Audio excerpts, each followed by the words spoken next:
Greetings, Lottie Dottie, and everybody. Welcome, my sisters who are in Rebirth Woman. I'm excited to get started with you today. So I'm going to do what y'all already know.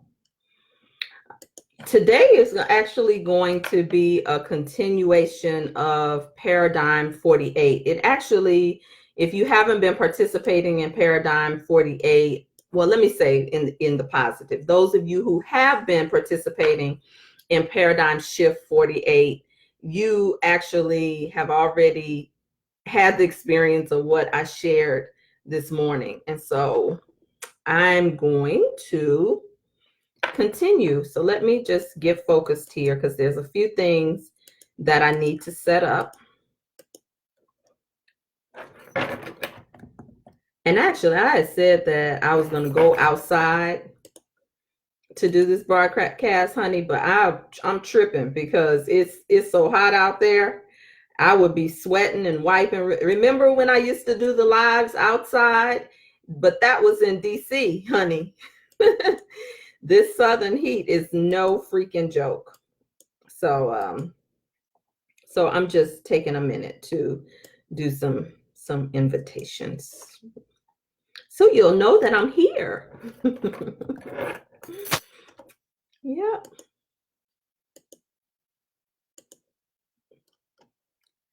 So today, the energy moved so powerfully through me that literally, to a degree, it still is moving. And so because of that, I want to go on and be obedient and go on and release the rest of it instead of trying to carry it over until tomorrow. So bear with me, beloved ones. How y'all doing? Y'all been watching the show? Have you all been watching Fix My Life? And the power that has happened. Oh my God, these shows, I have to say, we did some good work, right? The show with the brothers was really good. I hope you all got a chance to check that out. I'm squinting here.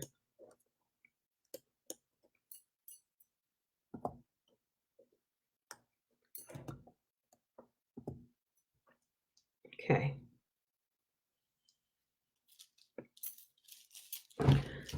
I'm about to take this daggone thing off, this bracelet, this necklace. It's cute until it keeps on sliding down.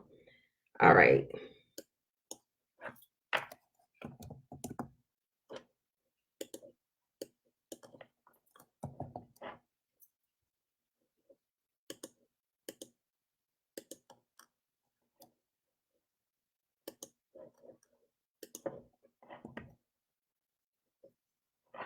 Okay, so I'm gonna stop for a minute with the invitations. Hey y'all. Okay.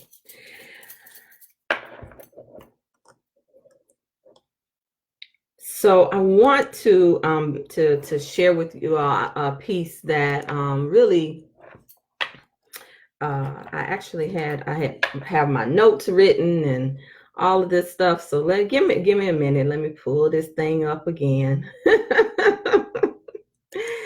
Oh God.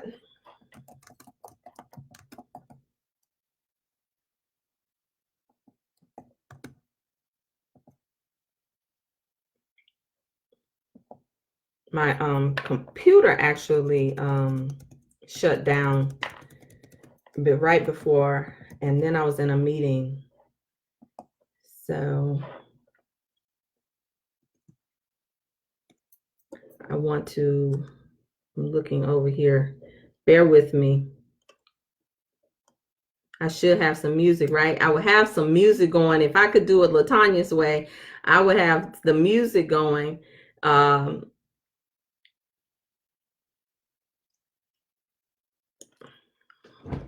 me trying to find where I was, y'all. Sorry. Because I do have some very specific points that I want to be able to share with you, like a 1, 2, 3, maybe about 5 to 7 points that I want to share with you. Okay. Child, when you have so much, I wish y'all could see my desk. But essentially, let me tell you what I'm doing. This morning I was talking about the idea of enlightenment and how if enlightenment came with a warning label, right? What would it would do in terms of love? And so when we're talking about this whole rebirth process, when we're talking about rebirthing ourselves and becoming spiritual or transitioning from some of the fears that we've had about womanhood or anything like that, there's a piece of our spirituality that people essentially don't necessarily tell you about, right? Like where the work gets hard. But I wonder if there are people who automatically suspect that this is the case, because there are many people who are called, and you all know this because many of you know that you'll share. You might, okay, let's just say you want to go to a Beyonce concert, right? Or something like that. I'm trying to fix another device over here. You let's say you call your friend and you want to go to a Beyonce concert. Anything, something like that, right? And your friend will be down to go to hang out. You know, when you're into doing certain things out there in those streets or whatever, you always had somebody who would run with you, right? But then when you start working on yourself, isn't it ironic that there are people who become disinterested? Let's just say, I'll give you a good example. This is real life. You say, hey, B is coming to town. Let's go. Now the tickets could be $175. You got to get an outfit. You know, you may you go to dinner before you go, whatever. Let's just say your investment is about $300. But you could ask someone to say, okay, you want to go see Jan Van Zant with me? And they're like, nah, girl. Or you could say, you know, hey, listen, I got this book, right? And it may be a novel. I don't know if people even still read books like talking about it anymore. And you say, oh, I want you to check out this book. Like I can't even tell you the last time I read a good novel, but one of my favorite ones is like The Hand I Fan With. And you say, but I want you to read this book by Deepak Chopra or something like that. Nah, girl, I'm good. So a lot of times we're in proximity to information coming to us to transform. Someone actually shared with me, you know, I asked this question. I asked it on my Instagram page. If you get a chance, go check it out on Instagram. And I asked the question, you know, if enlightenment came with a warning label, what would it say? So I'm asking you all, if enlightenment came with a warning label, what would you say? What would you say? Right? If enlightenment, if you, based off of where you are when you started your journey, and let's just say, I don't care what your journey is, it doesn't have to be super spiritual. Let's say that your journey began with weight loss, or in through weight loss you started to learn other things. Let's say your journey began because of divorce. And when I say journey, I'm talking about a spiritual journey. I am talking about enlightening yourself, and some people even call it light work. And where you become lighter, you become enlightened about new information and new things that you just never knew, right? And so when you become enlightened, if it came with a warning label, what do you think it would say? I want you all to put that in the comments. If it came with a warning label, what do you think it would say? Enlightenment, personal development, entrepreneurship, because all of these things are roads to enlightenment, personal development, anything that is going to grow you from the inside out. I want you all to put that in the comments. I want to wait on you. because I can tell you that there's a lot that people don't say when it comes to enlightenment.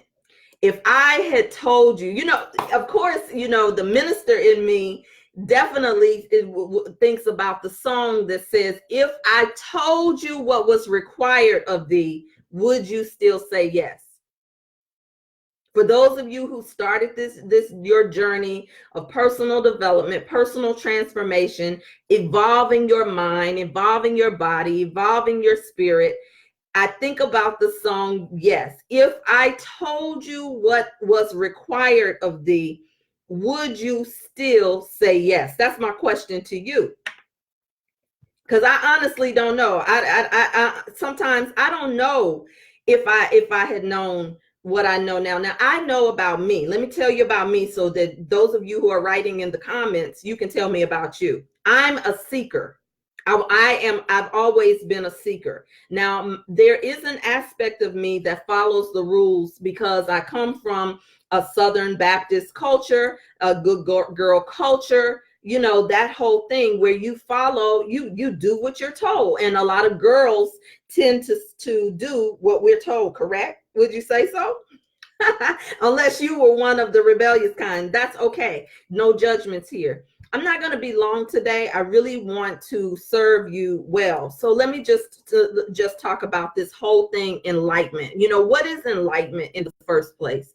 Enlightenment, I already said, is when the light of understanding comes to you about areas where you have believed based on the information that you have, and you find out that there is another way to see a thing, and it benefits you in a way where your spirit is happy, where your spirit is lighter, where you have understanding and you have clarity. That I just did the broadcast about, how to overcome religious restriction.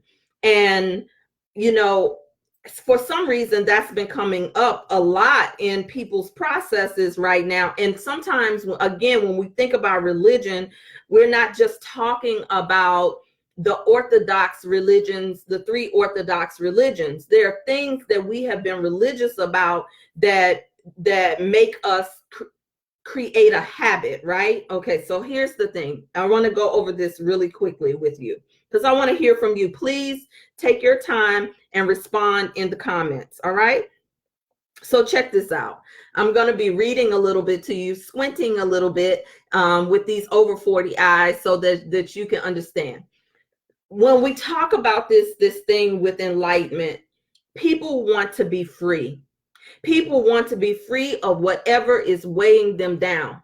So naturally, enlightenment makes you free. And so, and it could be anything. Of course, the areas that I specialize in right now, and I say right now because I give myself permission to evolve, to change, and to grow as spirit guides me. But I focus on love, sex, and money because those are blind spots. Oftentimes, they're blind spots for many of us. And I know all 3 are heavy duty topics. I get that. But essentially, it leads you to those issues of the heart, right? And why is it that, let's just say, if I were talking about something when it comes to reality TV, right? You are called, but you'll stay present for something regarding somebody else's drama. But we're talking about moving through it. Why is it that many people are called, but few choose to answer the call? Because there is a dark side to our spirituality that sometimes other people just are not cut out for. They are not, they you can get the call, but answering the call is another process in altogether. And check this out. Answering the process is answering the call is not a one-time event. My favorite quote is that rebirth is not a one-time event. Okay. And so I love Karen just said that there are blockages. Okay, maybe the block keeps you from answering the call, but let's go further. What happens after you answer the call, or you know that you're called. Check this out. There are people who know that they are called to this awakening. And it can be through your food, it can be through your diet, but sometimes people choose to stay the same or go back. What is that about? And there is a piece of it. Step number one. Let me just jump into it. Step number one. Number one is letting go. Letting go.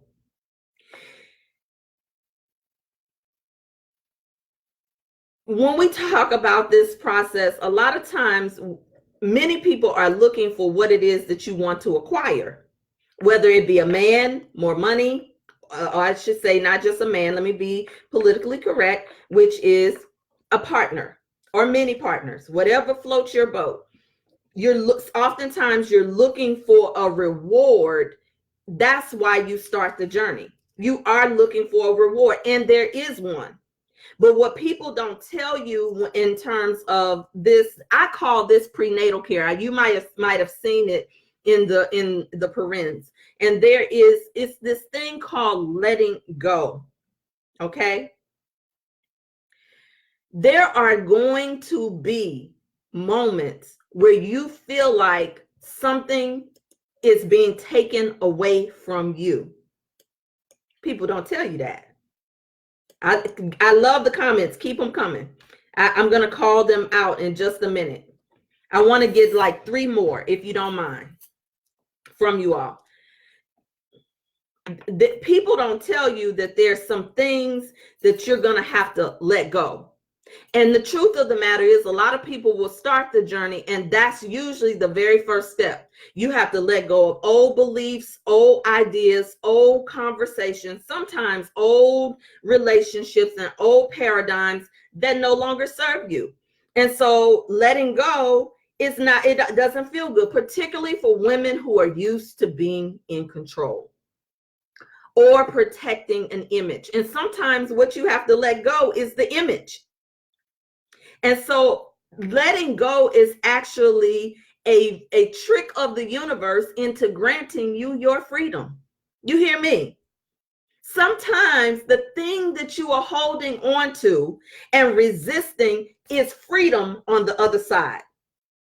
Whatever that freedom is, there's transformation on the other side. There's abundance on the other side. There's good health, friendships in all walks of life on the other side of the thing that you're holding on to, the concept, the idea. The truth of the matter is, a lot of concepts and ideas that we are holding on to are outdated.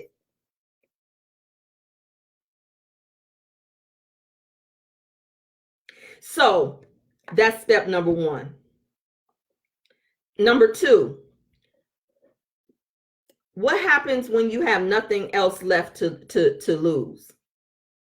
Sometimes the only way that you will respond to your process is when you got nothing to lose.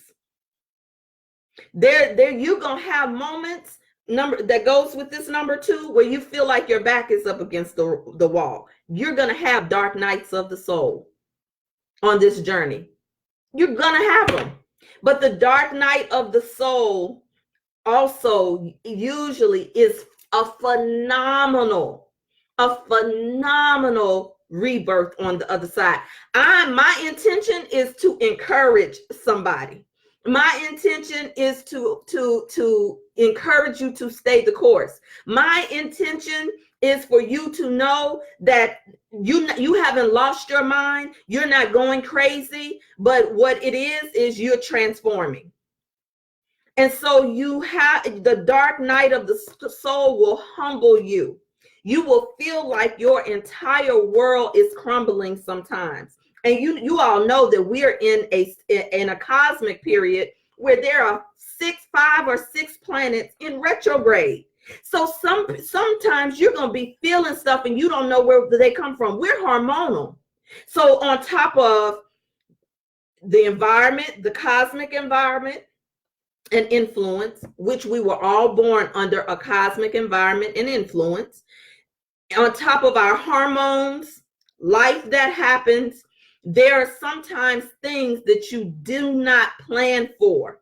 And if you have had those incidents in your life, sometimes there are still women who are still trying to get over a divorce that happened 10 years ago, a breakup that happened 20 years ago, because you tell yourself it's not supposed to be happening. You tell yourself that this is wrong, or it could be better. You tell yourself these things about it's not supposed to be like that. But a dark night of the soul is a part of the process. You will have things that will usher you into a dark night of the soul. I had a dark night of the soul that felt like I was melting, like literally, like my skin was melting after my father died. I talked about this on the prayer call this morning. I will never forget it. It was the loneliest place ever, and it literally felt dark when the light was out. But I knew something in me, my training, my coach training, my ministerial training, just being in processes, I knew I had to go through it. But God, it was harsh. And there was something being pulled off of me. And I was taking my father's, I mean, this may sound really crazy to say it like this, but I was taking my father's death really personal, because my question that sent me into the dark night of the soul was, how dare you leave me again? You left me when you left my mama, and now here you are, you gone again. I got stuff to do that I want you to see. And every list that I made in my mind of the things that I wanted my father to see, I would send myself deeper into a feeling of depression or grief, right? But oftentimes the dark night of the soul lasts longer because you're judging it.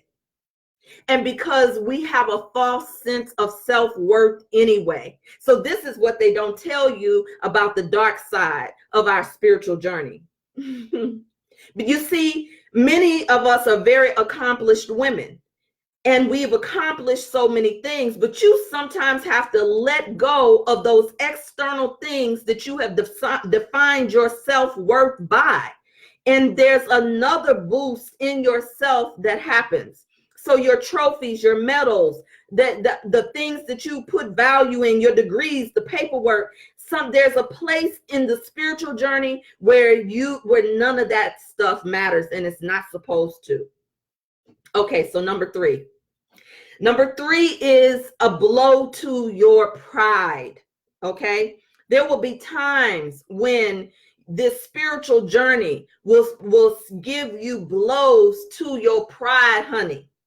And you might have to eat crow. That's called forgiveness and atonement. And where you have to overcome your particular pride about a situation or a thing, where you may have to ask for help and support, because you might not be able to DIY. You try to do it your way, and you say, I'll do it, especially when you're an accomplished woman, especially when you've had to be independent, you've had to survive on your own, you've had to overcome a trauma or a situation. You start to DIY, and then before you know it, you're like, wait a minute, I need some support.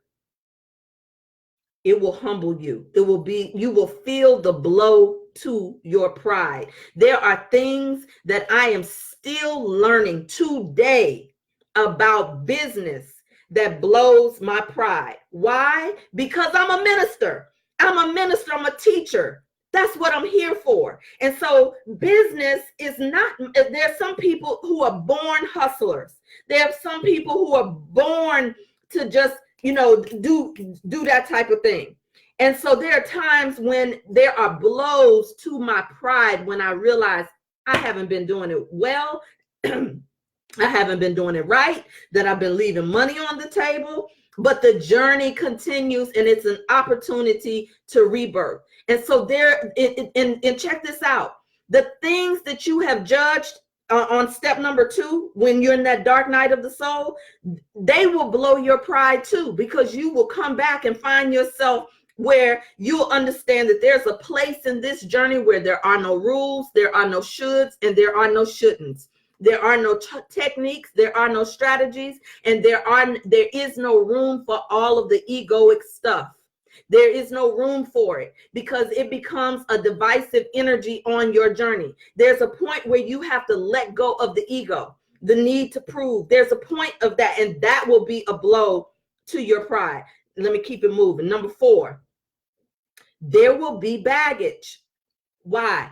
Because your ego will throw a fit when you begin to change, when you begin to grow. And sometimes the ego that throws the fit are the people around you. The ego doesn't just have to be you. The ego can be the people around you who don't get your journey. Because when you start to transform, it's like a pie. If you can imagine a pie, you know, I'm a teacher, so there's part of me that wish I need to have a whole classroom set up when I'm teaching. I want you to imagine a pie. If you divide a pie, do y'all know how to cut a pie? You know, because grandmama and the old mamas, they will talk about you, honey, when you don't know how to cut a cake and you don't know how to cut that pie. You cut a pie wrong. Come on, y'all got to give me some likes. Talk back to me now. Talk back to me. Give me some emojis. But listen, imagine a pie. So typically you slice the pie down the middle. You don't go into a pie and just cut your little bitty corner. You know, like you just go cut your little piece. No, you messing up the pie. And so, but when you go down a pie, you cut the pie down the middle, then you make the cross. Typically, that's how you cut a pie. And make sure you clean that knife now. Don't be dragging the pie and breaking up the pie and breaking up the cake. And then you begin the next slices diagonal, right? So ideally, the pie is in equal pieces, but our life does not work like that. Because when you talk about a pie in our life, most of us spend more time at work. When we look at 40 hours on a job, let's just say an hour to get there, 30 minutes to get there, or whatever time it takes.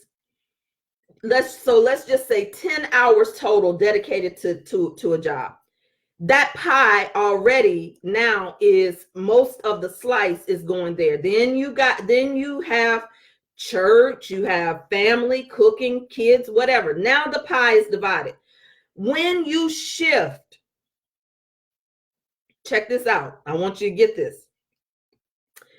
When you shift, the pie shifts because there's your pie, and then there's the collective pie of when Dr. Phil says you teach people how to treat you. You all heard that before. You teach people how to treat you.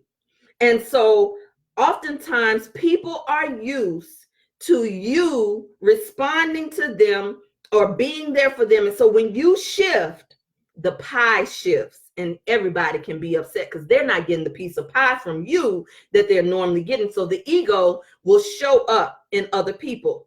Okay, number 5, triggered emotions.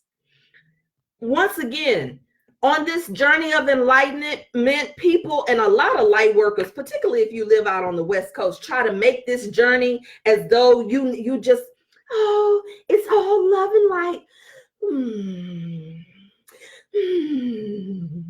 And if you're an empath, you think that you're not going to bump into some rough edges around dealing with people and interaction. No, when you start the journey to rebirth yourself, when you answer the call to change, to shift, and to grow, you're going to have some triggered emotions. You're going to have it. Your ego will throw fits. The pain body will go crazy. Excuse me, I jumped against baggage. I was talking about baggage. And that's when the ego will go crazy. Your buttons will get pushed. Why? I'm going back to number 4, because when it comes to baggage, you are going to have your buttons pushed, which connects to the triggered emotions of number 5. If you stop and shut down every time you have a triggered emotion, you now are saying that the trigger is more powerful than the truth that you have come into. the understanding that you've come into, the understanding that you've come into. Because I know that I encourage most of you who are transitioning out of a certain frame of thought to study and show yourself approved. Why do I always say study, read, and do all of these things? Why do I say that? I say that so that when you get these things, the blow to your pride, the triggered emotions, the baggage, the need, the requirement to let go, that you don't go back, that you don't just go back and turn back on your journey, that you don't quit, that you don't make it about other people, that you don't set yourself back because you stop and you quit on the journey. Okay. Now let me talk about these triggered emotions. I'm reading from my notes, y'all. Oh God. I love this quote from Miles Monroe. This quote from Miles Monroe just picked me up off of the floor. He says, you will never become what you could be until you hate what you are.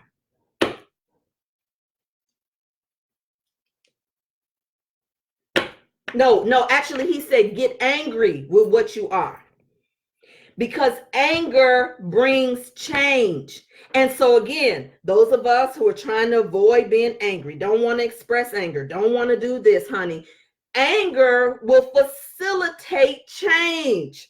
And some of us do get stuck in anger, but he says that until you get angry with who you are, you can't become who you're supposed to be. Oh my God. Miles Monroe also talked about how we always try to make this journey about love and light. But he said God hated certain things. And there's a list of things that God hated. Now, of course, we take that a little too far with religion, but there are certain things that you're entitled to feel and not like and not want in your experience. Okay, let me keep going on this triggered emotions. So just because you wake up, that doesn't mean that everyone will love you and that you will never have struggles again in your life. Oh, I need y'all to get this. Because I wish that somebody had told me this on my journey. Just because you wake up, just because you're love and light, just because you are doing it doesn't mean everybody's going to like it. And sometimes the people, the people that you least expect will be the ones that will be the most oppositional. Oh yeah, we're talking about them mamas, them daddies, them sisters, them brothers, them cousins. They ain't trying to hear what you got to say, but will you stay the course anyway? And all you got to do is go look at Jesus. The final thing that I want to offer today is you must come out of hiding. All the dark stuff within you that you haven't been wanting to look at, to be truthful about, it will all come to the surface when you're on this journey. That's nothing to be afraid of. You want it to come to the surface. You want it to come into the surface so that you can make some new choices, so that you can make some new agreements, so that you can break some yokes off of you and your generational line. You want it to come to the surface. But sometimes what we do is we protect it, we justify it, we try to validate it, we make it about other people. You want it to come to the surface on this journey. You do. But most of the time, the truth is the other flip side of why why most people don't choose to answer. I'm gonna go back to why y'all said it in the comments, and go back to some of the comments that you all said, and then I'm gonna give you a bonus. Okay, some of you all said distractions was one of the reasons why people choose not to answer. Some of you all said what you all. I'm going to the comments, trying to go all the way up here. Karen said, learning to trust my process. I had to look past traditional doctrines. You have and are constantly, oh, okay. I'm glad to inspire you. I'm trying to accept and understand when the spirit comes up in me and speak a language that is completely complex but comfortable. Okay. Tell me what you mean by that. I don't fully understand that sentence. Um, Tanaj says, step out of your comfort zone. You have to get uncomfortable in order to get to your destination. Girl, you better come on. I want you, Tanaj, if you watching, come on into the live. Come on, I want to introduce this sisterhood to you if you're still watching Tanaj. Tanaj is a sister that's living in her vision, in her dream. I met her when I was living in Costa Rica, and she now is living abroad full time. She and her husband and her son, and literally, you all should check her out. Because so her comment actually has a lot. She's not saying something just to be deep and profound. When she says you have to get out of your get uncomfortable, it is nothing more uncomfortable when you're living abroad and you don't speak the language, but you figure out how to get your needs met. There's nothing more uncomfortable when you're traveling across the border with nasty border patrol agents who really don't, who may like an American and another one may not. Oh yeah, you got to get out of your comfort zone. When you go to the grocery store and you want to go buy some coconut oil in another country, and the coconut oil is $20 for a little bitty bottle, because we're so used to being convenienced, and we're so convenienced even on our spiritual journey. Church is convenient. Mosque is convenient. And so we protect these ideologies and don't grow. We don't grow. So let me continue. Oh, let me see. What else did I miss? We're talking about letting go.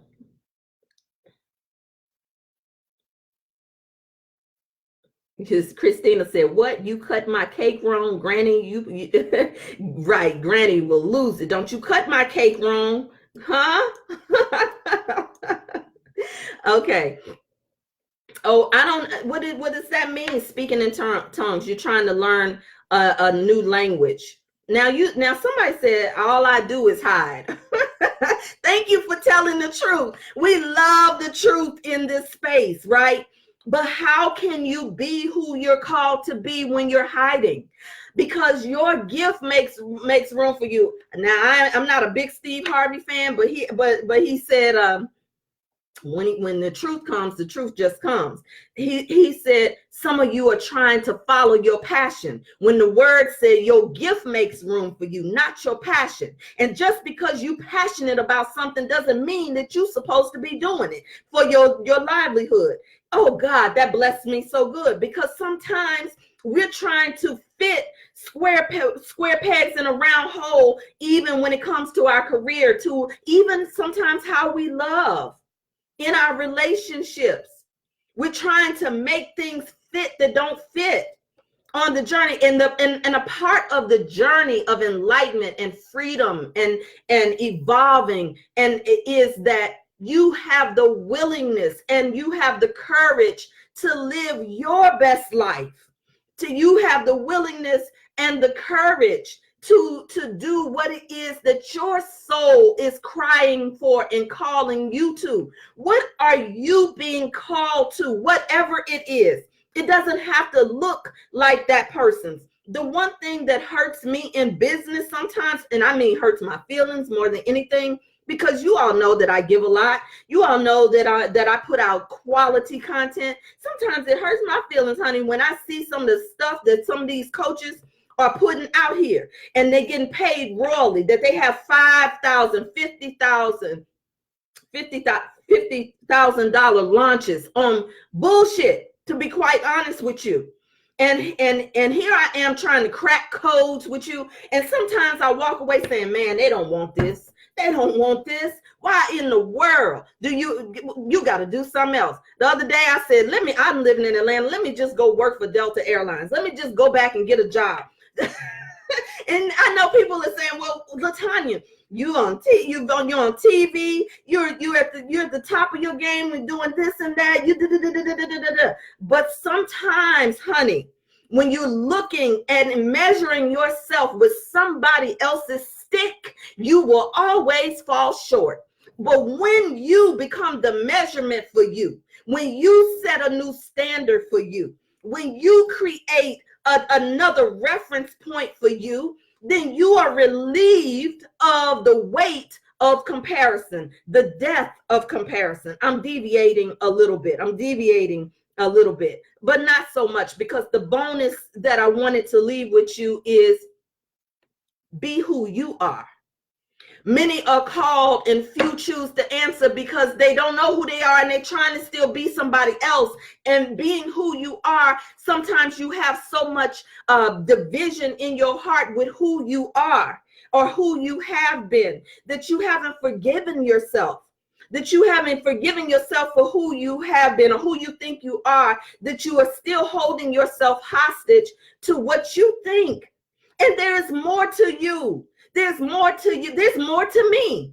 Just even there's you. The word says, he who has begun a good work in me shall complete it. How shall it be completed? It ain't complete. Completion is different than just finishing, quitting, shutting down, giving up. Completion means that the job is done, honey. That's why the race is not given to the swift, but to those who endure to the end. What's going on with your endurance? Huh? Holla at your girl. I'm asking you. What's going on with your endurance? Because some of us need to get gangster with this thing. We need to get just as gangster. Some of y'all will get up and get indignant in the face of somebody that calls you out of your name. But what about when you call you out of your name? What about those negative self-talk, the negative self-talk that happens in you? Do you get indignant with it? Huh? Do you do the neck roll? Huh? With yourself? Do you be like, B, I'm not taking this from you. I'm not taking this from you today. I'm not here for it today. Do you talk to yourself like that? Do you get in your own face like that and tell yourself, I'm not here for that bullshit today. I'm not doing that with you today. I'm not going down that road with you today. We gonna do a new thing today. See, many are called, but sometimes people say when you're talking to yourself, you crazy. No. You're not. Sometimes that's why the song say you got to speak over your life. You still waiting for somebody else to answer your call. That's some bullshit right there. If my phone rings right now, I got it right here. If my phone rings and everybody in the room goes to answer my phone, tell me how you feel when somebody go pick up your phone. I don't care if it's your children. You look at them like, what are you doing? Why are you answering my phone? That's my phone. Right? But what about your call? And your call doesn't have to look like mine. Your call doesn't have to look like hers. Your call doesn't have to look like anything that you've seen on the planet. It may be a hint of similar, but when you're called, why are you expecting somebody else to answer it? The preacher, the prophet. Only you can answer your call. And only a few of you will. I know that. I know that now from doing this work. Because this work is not for the faint of heart. But baby, When the word says, create in me a clean heart, renew in me a right spirit, when you get that clean heart, when you are renewed. My daddy used to say to me, he used to say, baby, whatever you do, he said, get your education. He said, because when you get it, now, of course, I disagree with this philosophy a little bit because it's very traditional, but let me tell you how it applies in a minute. He used to say, get your education. This is the part I like from Daddy. He said, because can't nobody take it away from you. Once you get it, can't nobody take it away from you. I say study and show yourself approved on this journey. Answer the call, but keep on answering the call. Don't answer the call one time. There's more calls than your sensuality will call you more than once. Yes, your womanhood, your pleasure, your orgasm. There's more levels to that. Your love will call you. The man or woman that you married 10 years ago, give them permission to change. There may be another call on your marriage. You may not be the same. You need to have the courage to be able to be in a marriage or in a relationship to say, baby, the woman that you married 20 years ago, 15 years ago, 2 years ago, I'm not the same.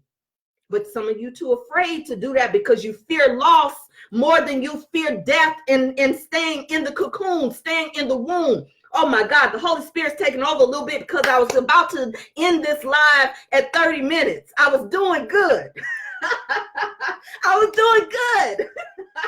But let me leave you with this because, you know, I'm a spiritual midwife, right? And so check this out.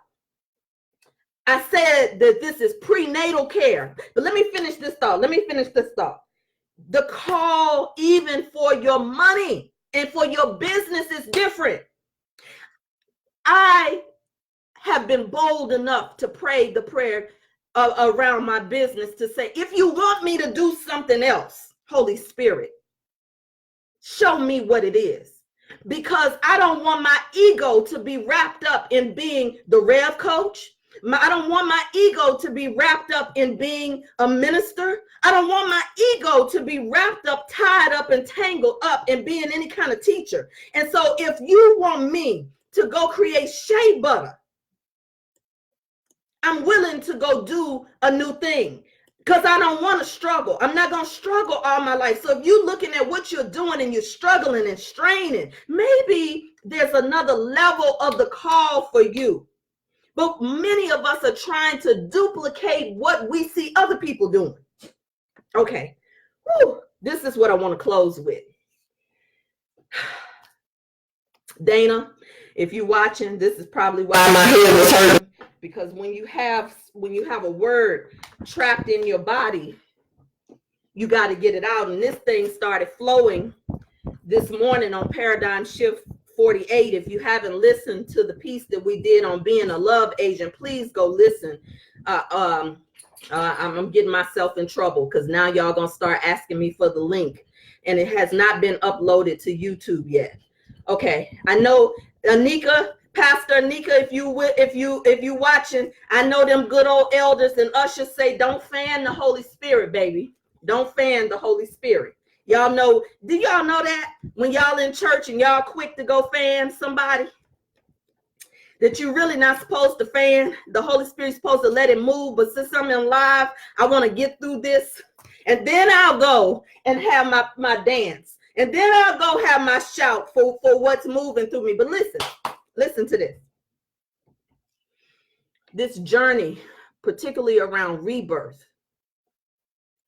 when you get pregnant with yourself, the womb is designed to expand and grow with the embryo. When the womb does not expand and grow with the embryo in the womb, it creates what's called spontaneous abortion, sudden miscarriages. Some of you have been pregnant with yourself for so long that all you need to do, oh my God, I don't want to mess up. I want to move. I want to move. I want to show you. I want to demonstrate the squatting position. Some of you need to get, oh, I can't do it right on camera so you can see, to get in the squatting position. Because you know the way we're taught to have babies, right, is to lay on our back. But the truth of the matter is that the best way to the ancient way is to squat, the same way you would when you go into the bathroom to release. But when it comes to the growth of the embryo, there's a part of you when you don't want to answer the next call, when you don't want to grow, when you're still trying to stay in the same space. Sometimes you're being called to another tribe. Sometimes you're being called to another body of knowledge, another thing. Yes, it's always going to be another thing, because God is not mocked and limited, and the creative intelligence has not revealed all its secrets to you. Do you know that the rules and stuff that we've been taught are probably the lowest vibration of understanding your own personal discipline? But then there are laws, and then there are higher laws. But let me say this: there are rules, then there are laws, and then there are higher laws. But you can't get to the higher law until you understand the law, and sometimes you might have to let go of the rules. I said I was going to stop teaching, didn't I say that? Oh, Lord. Oh, Lord. Any questions or comments? I'm going to close this thing on out. I'm still just as the ancestors, honey, the Holy Spirit, whatever y'all want to call it. They are working with me today. Oh, Lord. I'm just pausing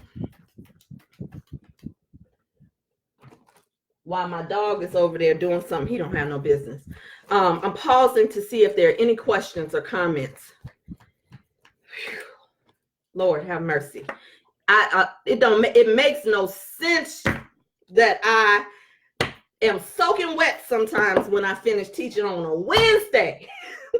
My husband say that I need to hurry up and go on and open my church, not just my little Sunday thing. I said that publicly. Yes, I did. I did say that publicly. Any questions or comments? Any questions or comments? I love you all. Thank you so much and I know, don't think if you're just tuning in for the first time, I am not just being dramatic. I am a certain kind of teacher. I am a passionate teacher if you're just meeting me. And this is just a scratch of the surface, honey. If you want to work with me and you want to go dive in deeper, you want to answer the call on your life, I'm inviting you to indulge in just a blind spot to breakthrough session. If you have worked with me before and you just want to do some cleanup work, you just want to do some maintenance work and check in, use the blind spot to breakthrough session. You don't necessarily always have to sign up for a coaching practice. Oh, Anika, you still on the live. You heard me say it publicly.